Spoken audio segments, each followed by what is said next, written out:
When you think of the word grooming, what do you think of? Now, I'm no psychic, but I would think that majority of you may think of a dog going to get its hair cut or getting its coat groomed. But what if I told you that grooming is actually a term used during human sex trafficking? Kind of makes you think differently, doesn't it?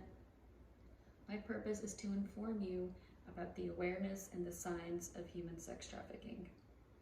Now, fair warning, this may make you uncomfortable, but that's kind of the point, just so you as the audience are aware of the signs and can stop any of your friends or loved ones from being sex trafficked.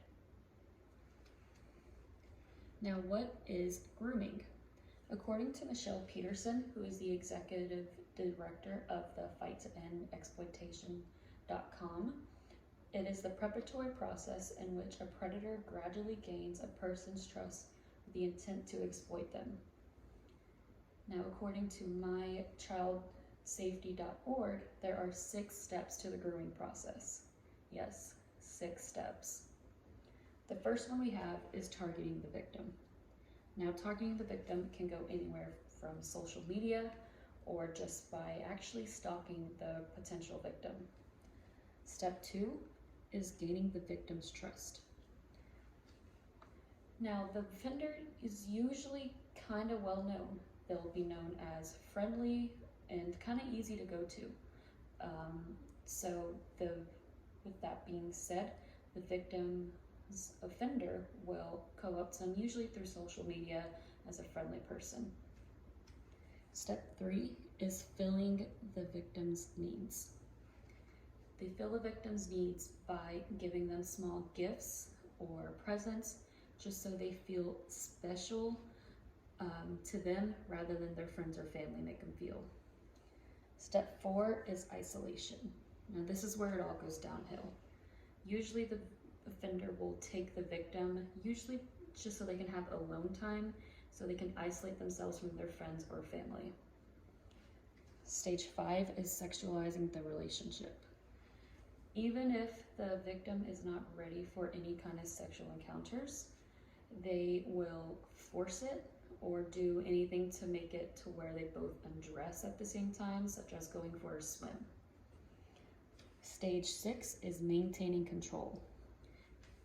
The offenders will maintain control by being overly protective or wanting to know the password on their phones, or by knowing anything and everything about them, just so they have them under their control.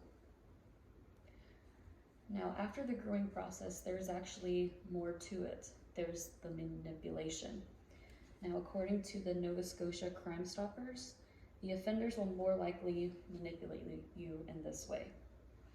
So first, the offender may give you mixed feelings about the relationship, may pull off just so you can keep on tugging their way, so they know that you have them in their grasp and that they will not leave.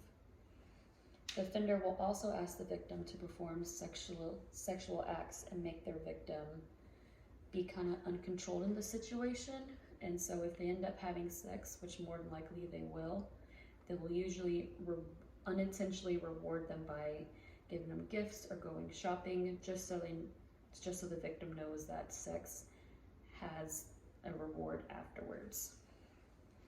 Eventually, the offender will draw the victim to a drug addiction. Then this will make them have sex for money and for drugs and make them feel like they are actually indebted to the offender. Then the actual trafficking part begins. Now, trafficking with this case means that at this rate, the victim is already attached to the offender's hip. Knowing this, the offender will force the victim to have sex with other people.